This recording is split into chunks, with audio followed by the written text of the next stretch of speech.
Se ha recibido los siguientes documentos. Excusa del señor Jan Yarab, representante regional para América del Sur del Alto Comisionado de las Naciones Unidas para los Derechos Humanos, quien por razones de agenda no podrá asistir el día de hoy.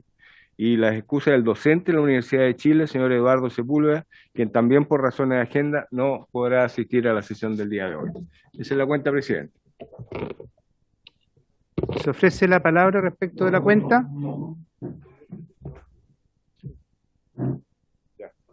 Bien.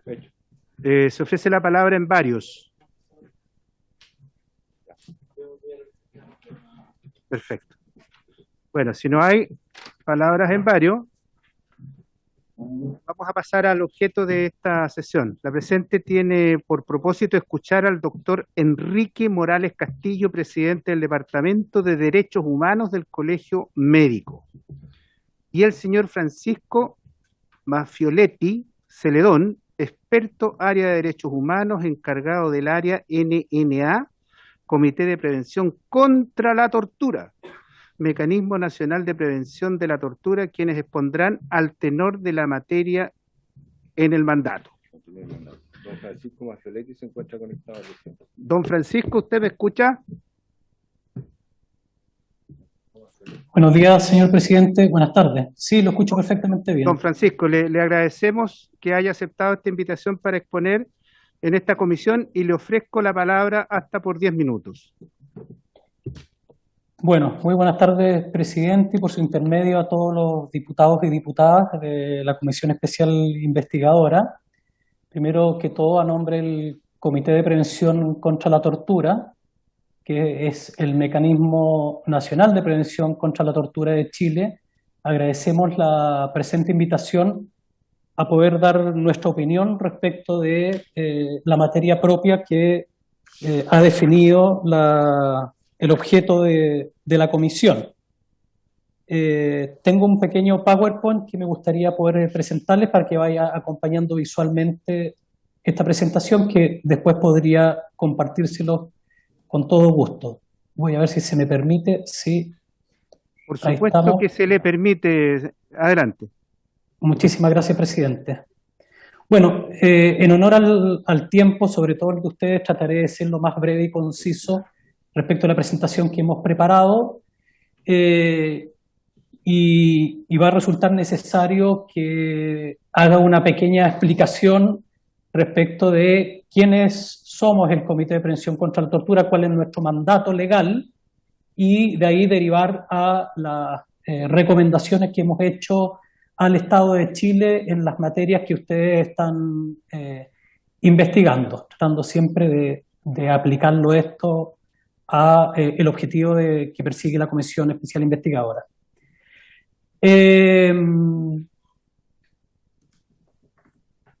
En primer término, bueno, aquí están los objetivos de la comisión, que es lo que nos han transmitido a nosotros, plantearles y comentarles que el Comité de Prevención contra la Tortura es un organismo público que es totalmente autónomo, está fuera de los tres poderes del Estado, lo rige la ley 21.154 del año 2019 y que se crea como parte de los compromisos del Estado de Chile con el protocolo facultativo de la Convención contra la Tortura, que es un documento adoptado por la Asamblea General de Naciones Unidas. Somos un organismo autónomo del Estado y con un fuerte vínculo internacional, ¿no?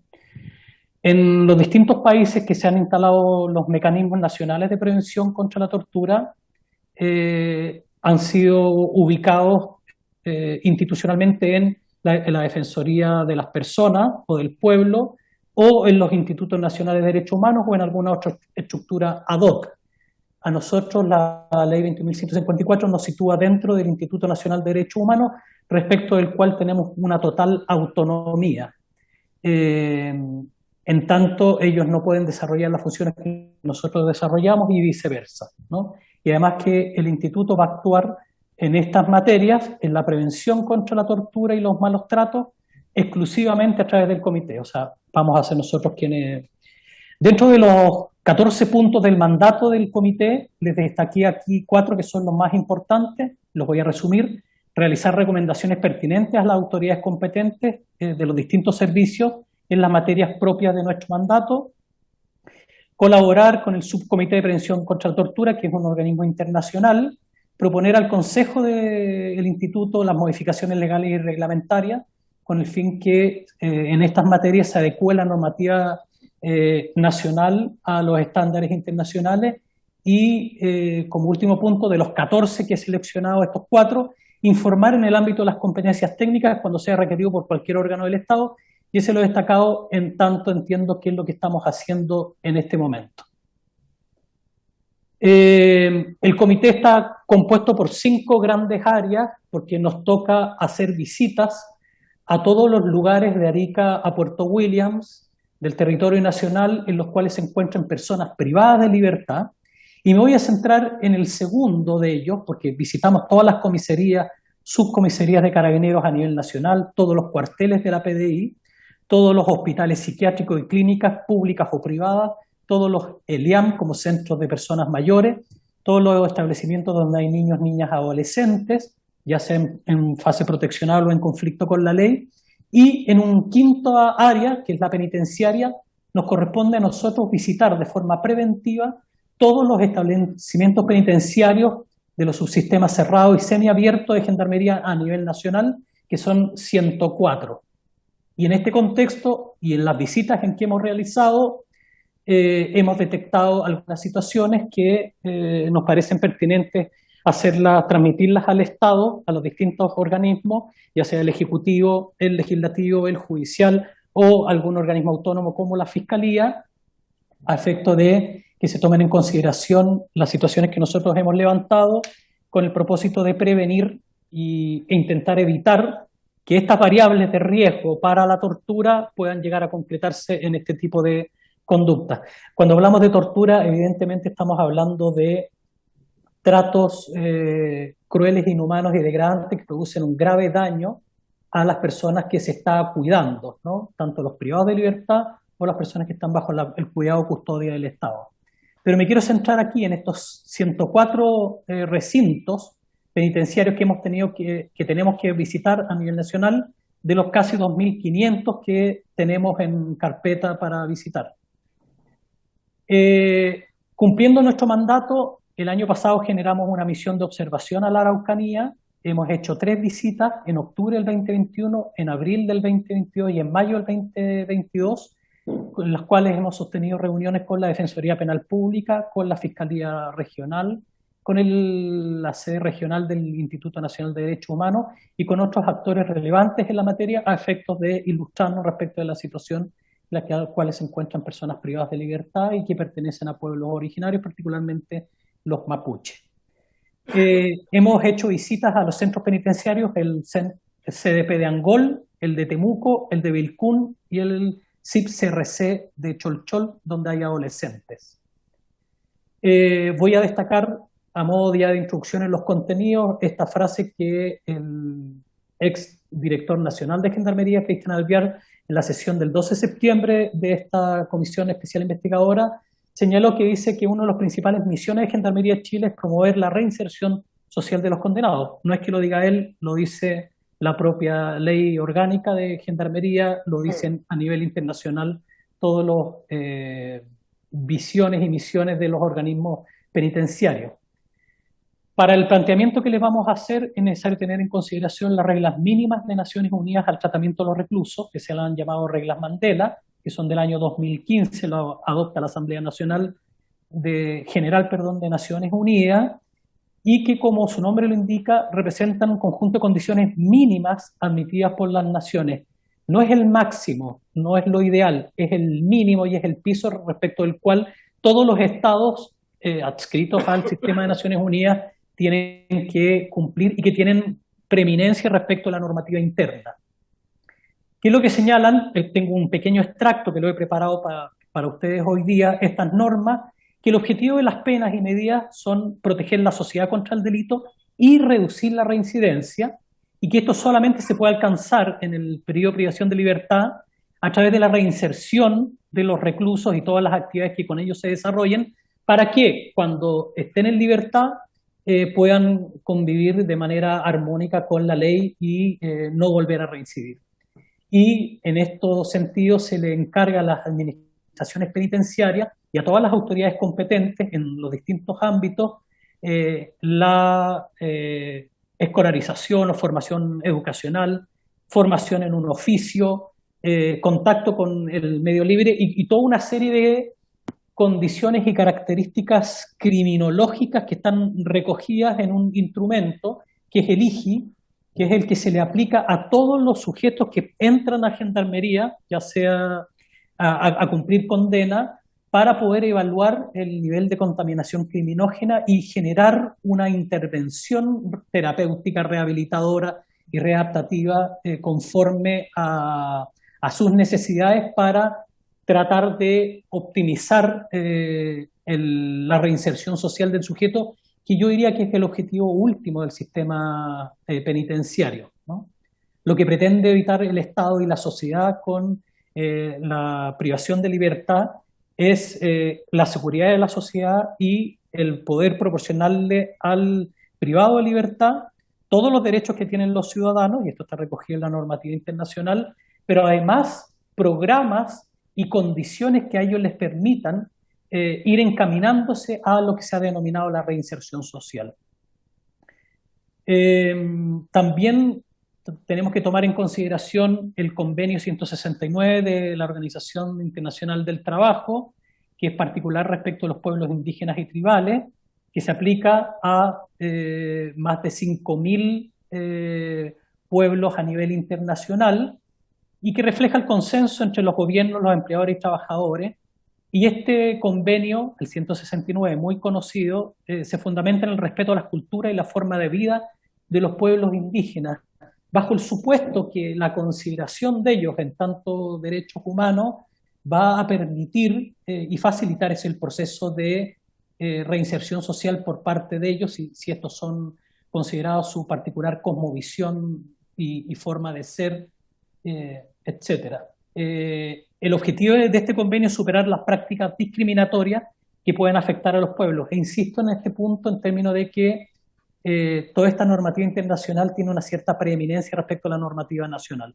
Voy a hablarles muy brevemente de las recomendaciones que ha hecho el Comité de Prevención contra la Tortura, que está compuesto por 7 expertas y expertos dirigidos por el Sistema de Alta Dirección Pública, y que tienen un mandato de 4 años, y que la ley 21.154 los ha dotado de una serie de facultades para hacer visitas inspectivas en los distintos establecimientos donde hay personas privadas de libertad, y en virtud de las visitas que hemos realizado, que a la altura son aproximadamente 20, solo a centros penitenciarios, que se suman otras 40 a otros tipos de a comisarías, a centros donde hay niños, niñas, adolescentes, adultos mayores o hospitales psiquiátricos, hacemos las siguientes recomendaciones a Gendarmería: que garantice las medidas específicas con pertinencia cultural implementadas para la población mapuche que reside en los módulos comuneros,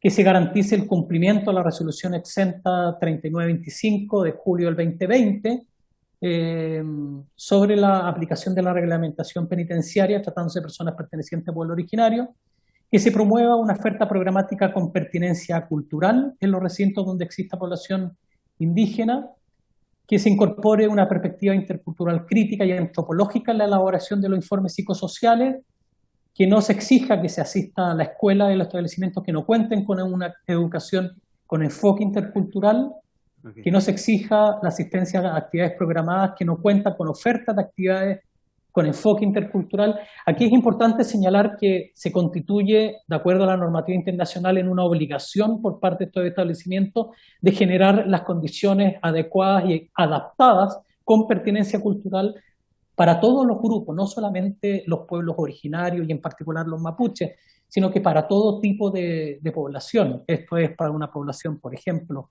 evangélica, para una población con determinadas características. Y esto sucede de Arica a Punta Arenas. Quienes han visitado las cárceles hay distintos establecimientos, no solamente se segrega a los hombres y a las mujeres por indicación de las reglas Mandela, sino que también a los adultos de los niños, a las personas con condiciones de salud especiales o aquellos a los cuales hay que, o que sean de mayor peligrosidad, o aquellos que representen una situación de mayor vulnerabilidad, ¿no? Se insta a modificar los instrumentos también con que se evalúa la otorgación de beneficios, se garantiza el ingreso, que se garantice el ingreso a autoridades indígenas a los centros penitenciarios tal cual, o los machis, tal cual como se hace con la población católica, por ejemplo, o evangélica, que el Ministerio de Salud, en conjunto con Gendarmería, desarrolla un programa de atención en salud con pertinencia cultural, ¿sí?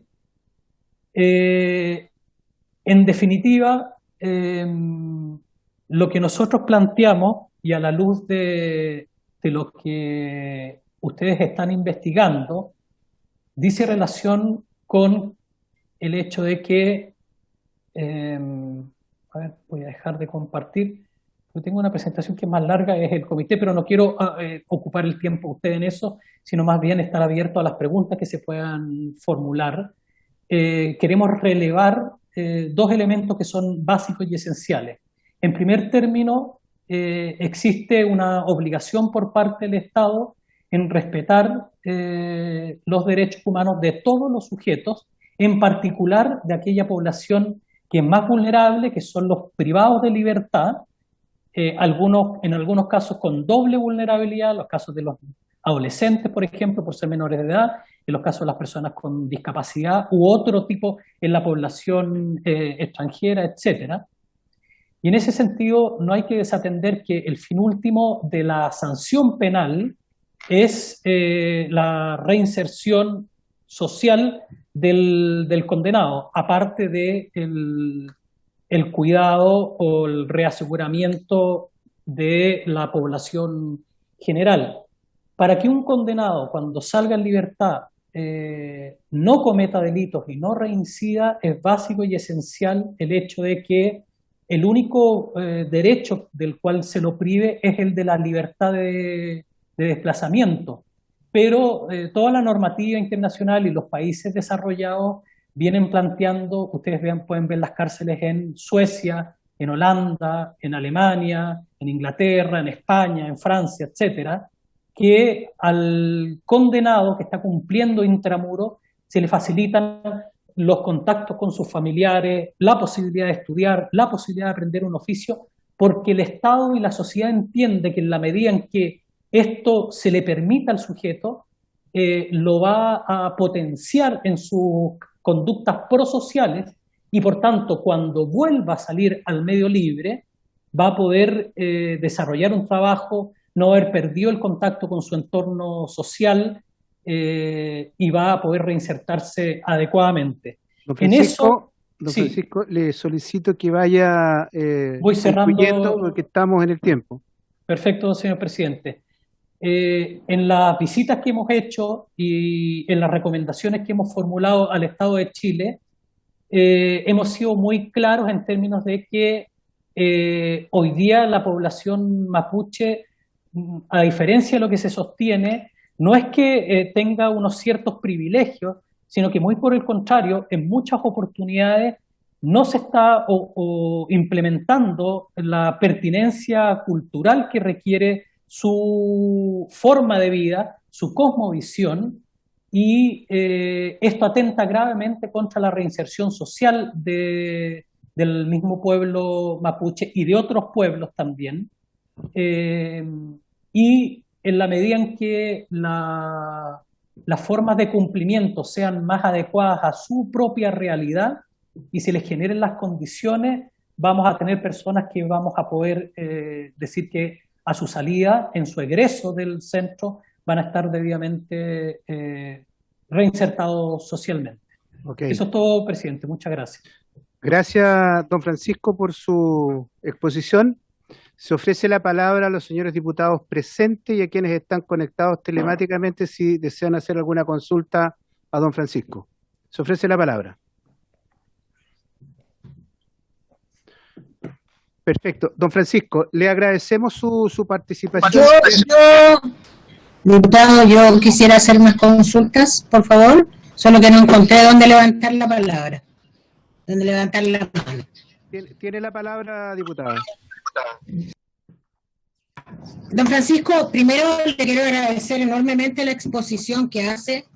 Yo quiero saludar la existencia del Comité de la Prevención de la Tortura. Me parece que necesitamos, y ha sido muy importante, la existencia de órganos internacionales que robustecen y persiguen siempre y velan por el respeto a los derechos de las personas, cualquiera ésta sea. Y por lo tanto, saludo enormemente la labor que señalan. Don Francisco, la primera pregunta que yo le quería señalar a usted tiene que ver con que, mire, usted sabe que esta comisión especial trata particularmente sobre 3 casos y el punto que genera en algunos diputados alguna dificultad tiene que ver que se aplicó la resolución 3.925 para que ellos pudiesen acceder a estos beneficios.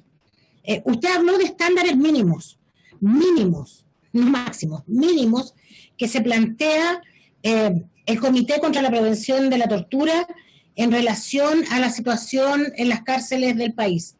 Mi pregunta tiene que ver, si a usted le parece que de no estar la resolución 3.925 vigente, estaríamos dando cumplimiento a los estándares mínimos, fundamentalmente por lo que usted señala, la preeminencia del derecho internacional respecto a lo que significa, por ejemplo, el convenio 169 de la OIT. Y lo último que le quería preguntar, por experiencia de vida de sobreviviente de la dictadura cívico-militar, la huelga de hambre fue una herramienta de las presas y presos políticos de la dictadura cívico-militar, donde le tengo que decir, don Cisco y las diputadas y diputados presentes, que ni siquiera la dictadura impidió libertades de presas y presos políticos cuando hacían huelgas de hambre.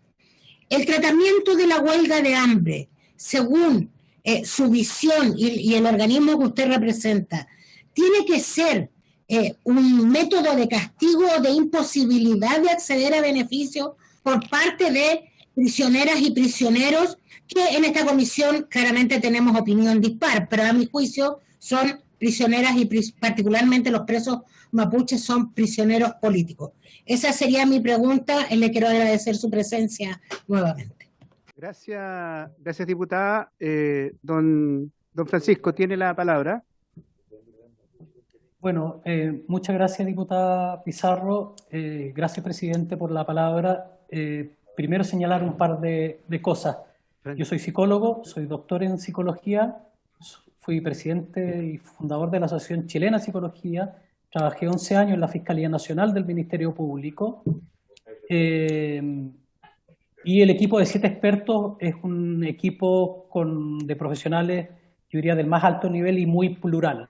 Tenemos médicos, sociólogos, psicólogos, trabajadores sociales, etcétera, expertos en distintas materias. Y nuestro trabajo como Comité de Prevención contra la Tortura es único a nivel nacional en términos de la prevención. Nosotros no vamos a los casos de tortura y ejecutamos acciones legales en contra de los responsables, sino que lo que hacemos son visitas preventivas. Nuestro mandato internacional, somos una magistratura de convencimiento, es visitar los centros con una serie de pautas, analizamos, conversamos con el director, con todos los estamentos, los gendarmes, con los propios condenados. Gendarmería y Carabineros nos han señalado que nunca nadie va y les pregunta a ellos cómo están, si están estresados, cómo se sienten. El general director de Carabineros nos ha agradecido el hecho que nos preocupemos de sus propios funcionarios, en términos que no comprendía o ahora visualiza que el estado en el cual están sus propios funcionarios constituyen variables de riesgo para que ellos puedan llegar, primero, que tengan una mala calidad de vida, si es que están estresados, sobreexpuestos, etcétera, y constituyen situaciones que pueden llegar a provocar en algún punto malos tratos. En ese nuestro trabajo no es perseguir a las instituciones, sino muy por el contrario, trabajar con las instituciones, con Gendarmería, con PDI, con Carabineros, con los hospitales psiquiátricos. Después que emitimos los informes de nuestras visitas, que duran 3, 4, 5 días cada visita, desde la mañana hasta la tarde, noche, nos reunimos con ellos y les mostramos los puntos y tratamos de ver cuáles de esas situaciones se pueden mejorar. Es una actitud colaborativa con los distintos organismos del Estado y con la libertad que nos da ser un organismo autónomo. Respondiendo a su pregunta, diputada, efectivamente la resolución exenta 3925 constituye un paso a no solamente reconocer las reglas mínimas de Naciones Unidas, que en este caso son Mandela, sino que también lo que ha planteado la Declaración Universal de los Derechos Humanos, 1948, la Convención Americana de Derechos Humanos, la propia Constitución Política de la República de Chile vigente también viene a reconocer, y la normativa dentro de Gendarmería, que el objetivo principal, y por eso parto con la frase de Cristian Alvial, el exdirector nacional de Gendarmería, es que no hay que olvidar que la misión no es castigar, es asegurar a la sociedad y, segundo, un gran trabajo de reinserción social del sujeto. Y para eso hay intervención diferenciada. Incluso debiéramos tratar de manera diferencial a un abusador sexual, de un delincuente económico, de un homicida o delitos contra la vida, para a cada uno darle el tratamiento y las condiciones que ellos requieren, de las que no poseen, por cierto, para tratar de nivelarlo respecto de lo que es en funcionamiento. Y entonces, respondiendo a su pregunta, me parece que es un paso adelante. Nosotros mismos como comité hemos instado al cumplimiento de esta resolución que pone a Chile en un estándar internacional. No podemos olvidar que lo que plantea Naciones Unidas, o sea, más de 180 países en el mundo, no es algo que es menor y nos obliga a nivel de derecho internacional por sobre nuestras propias normativas. Incluso, si me permite, solo un comentario para cerrar esta idea, aun cuando la resolución exenta no haya estado en firme y haya pasado por Contraloría, antes de que se pase ese paso, tenemos que estar cumpliendo con estos estándares. No podemos esperar ese formalismo. Tan imperativos son desde el punto de vista social. Y esto, y es bueno decirlo, es bueno para todos.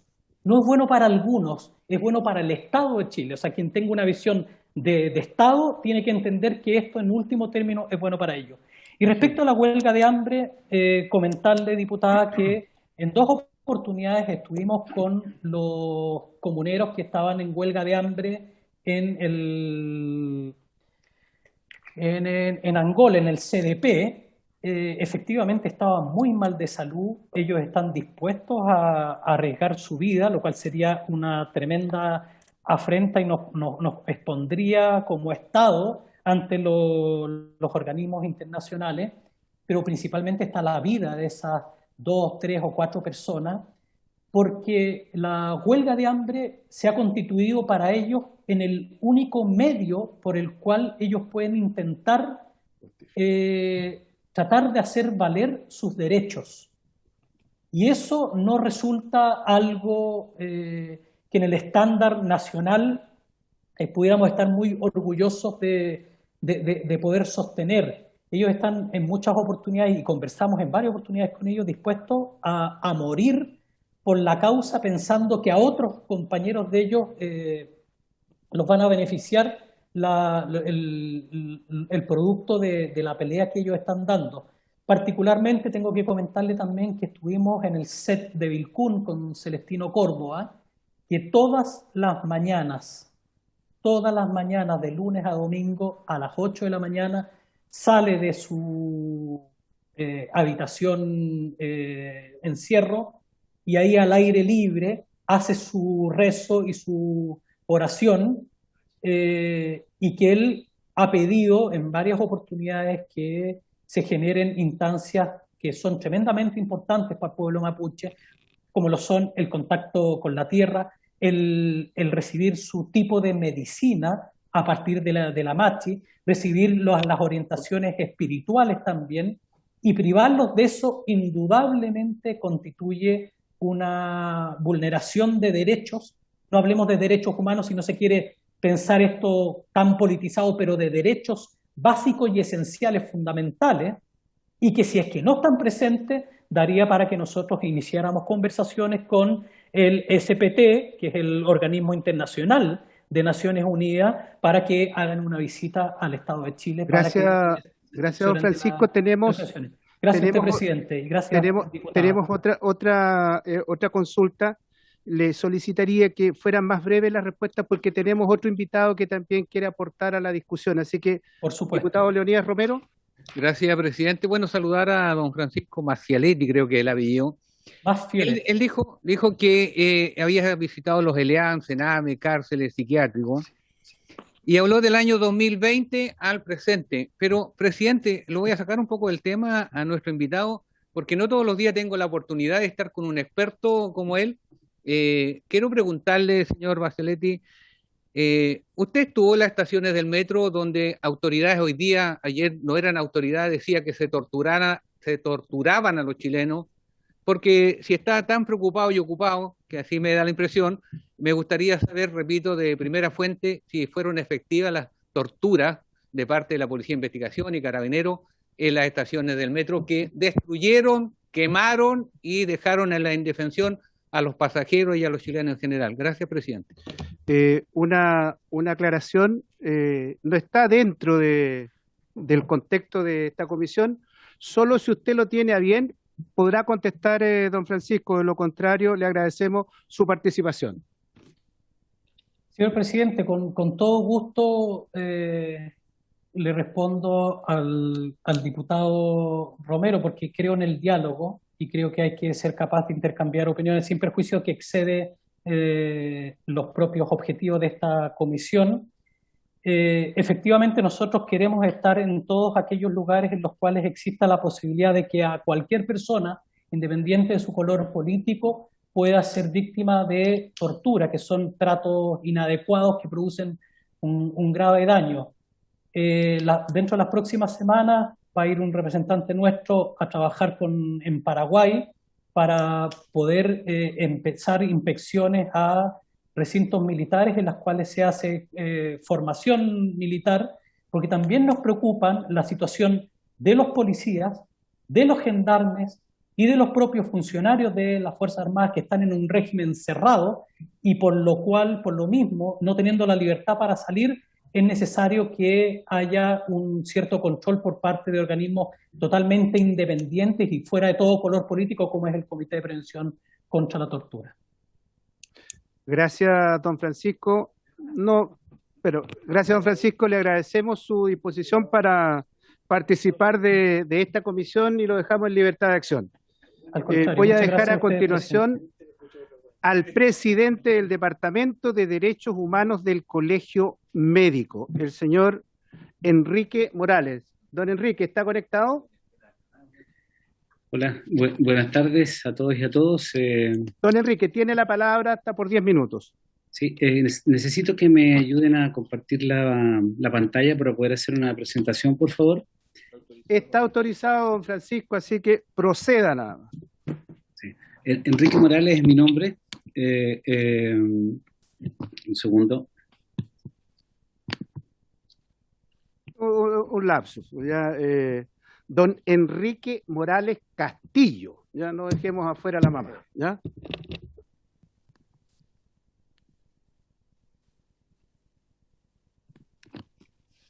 Bueno, muchas gracias en primer lugar por la invitación.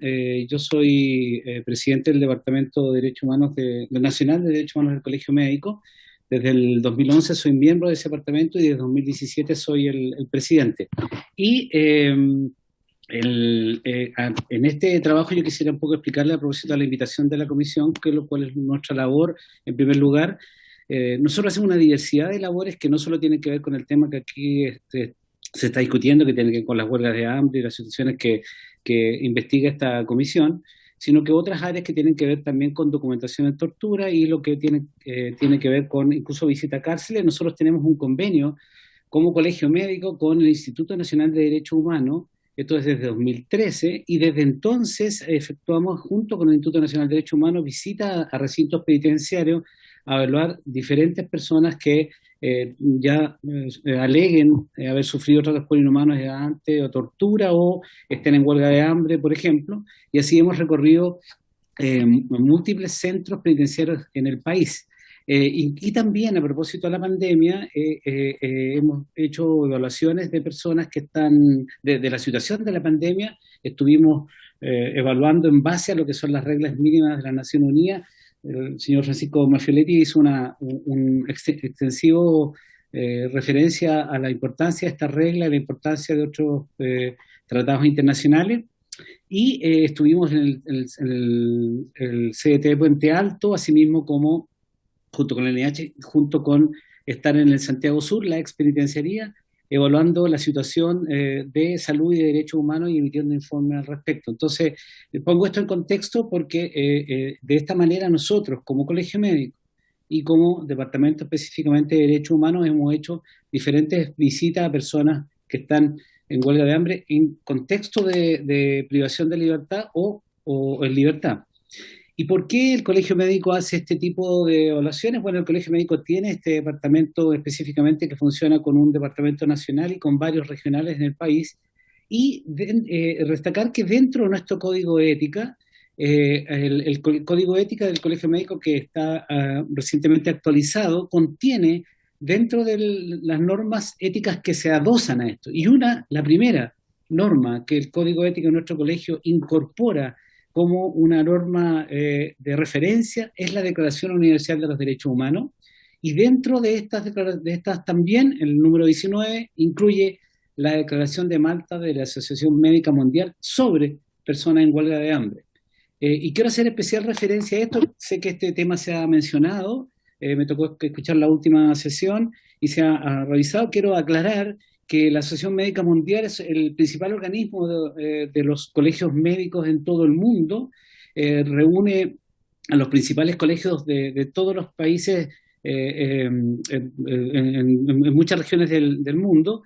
Y este tema fue tratado específicamente, así como se tratan y se obtienen resoluciones que tienen que ver con el comportamiento de los médicos y de los profesionales de la salud. Se hace extensivo sobre diferentes temas. Esta declaración de Malta se refiere específicamente a las huelgas de hambre, un tema muy relevante, y en noviembre de 1991 se acordó esta declaración. Y esta incluso ha sido reiteradamente actualizada con nuevas discusiones, y la última actualización es el 2017.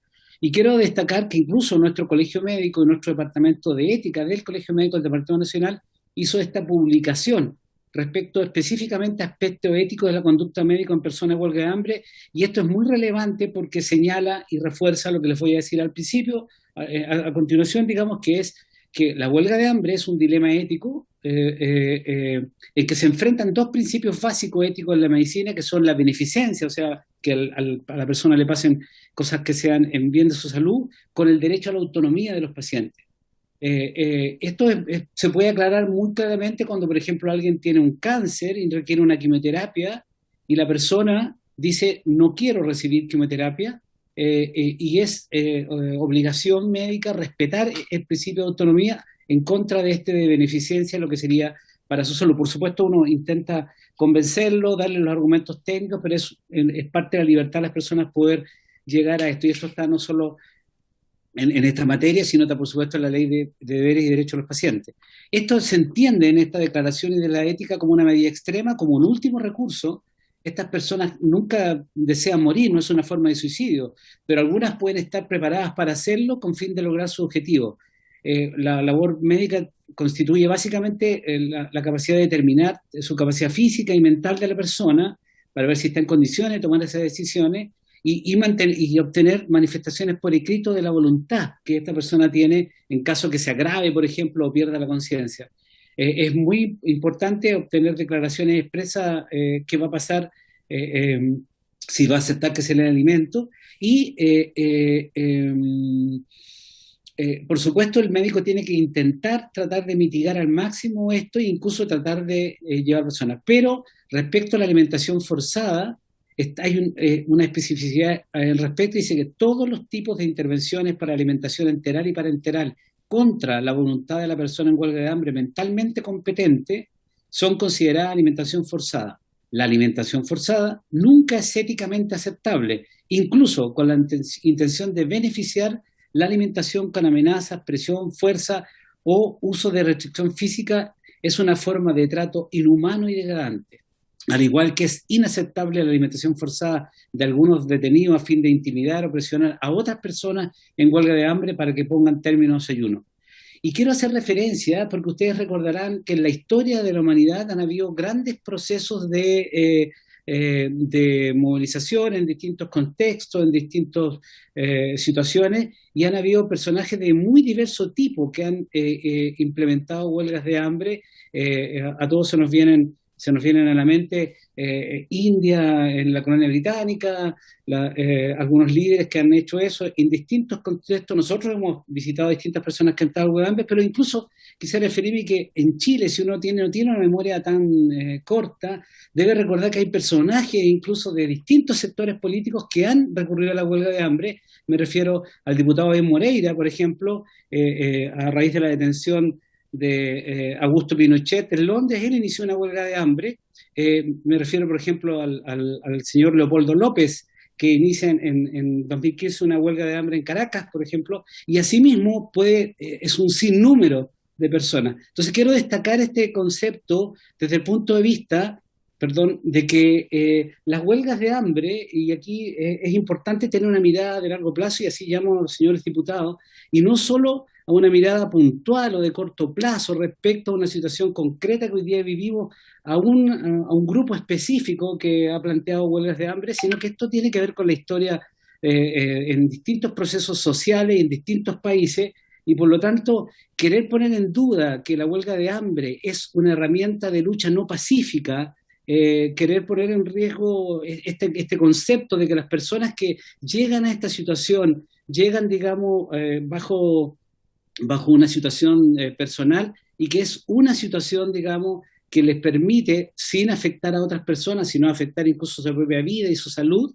recurrir a este elemento. Entonces creo que es importante tener la mirada de largo plazo, comprender que los procesos sociales son bastante más extensos de lo que estamos viviendo hoy día, y que la huelga de hambre le asiste como un derecho a las personas, un derecho que las autoridades de ningún país, en ninguna región del mundo, deben pasar a llevar, y no se debiera, digamos, poner en duda la situación de una lucha no violenta.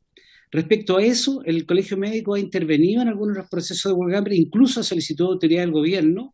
Me refiero a un proceso de huelga de hambre, por ejemplo, en lo que ha sido en estos años tanto estando en el gobierno Michelle Bachelet como el presidente Sebastián Piñera.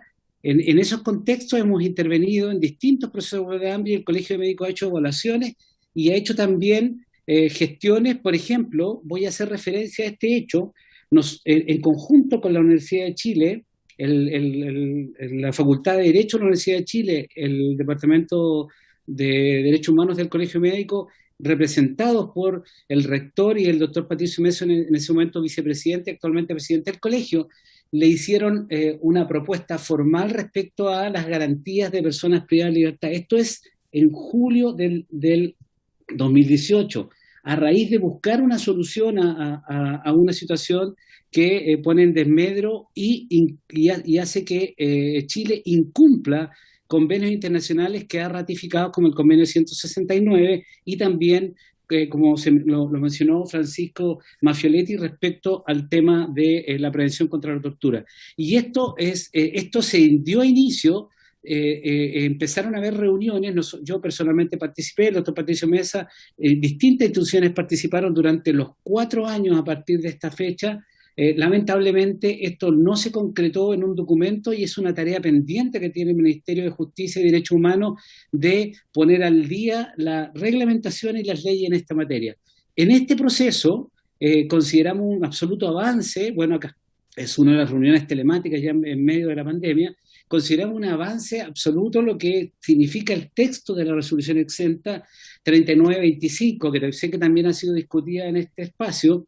En esa resolución se viene a poner en en claridad respecto a no considerar la huelga de hambre como una falta, sino más bien someterla a juicio cuando se da en un contexto pacífico, y eso es absolutamente en concordancia con los tratados internacionales y con lo que corresponde en términos éticos en esta materia, y también, por supuesto, a la pertinencia cultural que, como me imagino la mayoría de los diputados saben, en las cárceles ocurre. Existen módulos específicos de, por ejemplo, personas pertenecientes a las religiones de evangélicos, en que se permite que ellos tengan módulos específicos, desarrollen cultos, situación que no es con todas las religiones, también en el caso de la Iglesia Católica.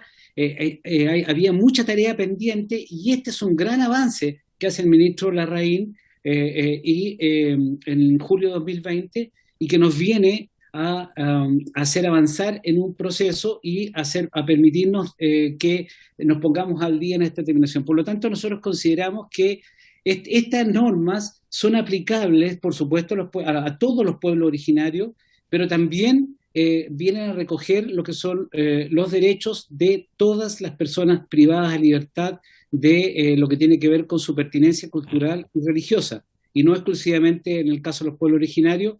Y respecto a la aplicación específica de esta reglamentación, ya es un tema administrativo que debe ser aplicado, por supuesto, como le asiste a todo funcionario público, con toda la justeza e independencia que corresponde. Es decir, un funcionario público tiene que dar cumplimiento. Con esto finalizo.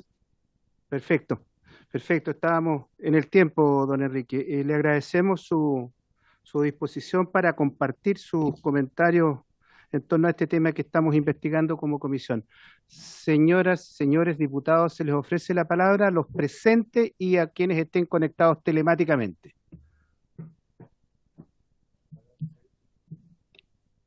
Bien, si no hay más palabras, y habiéndose cumplido el objeto de esta sesión, procedo a cerrarla.